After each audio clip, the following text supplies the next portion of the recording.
Я думаю, многие хотели бы иметь настоящий камин у себя дома, но в квартире это не всегда возможно, потому что есть некоторые нюансы. Во-первых, камин выделяет лишнее тепло, которое нужно куда-то отводить, ну и сжигает кислород, поэтому нужна хорошая система приточной вентиляции.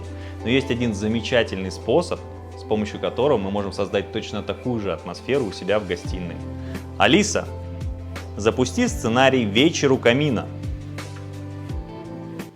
Можно вечно смотреть на три вещи. Море далеко, а пока смотрите на огонь и на то, как мы работаем. Ламповый свет, треск огня. Правда ведь уютно получилось? Поэтому умный дом от компании Tech & House – это не только простое управление, но и новый уровень вашего комфорта.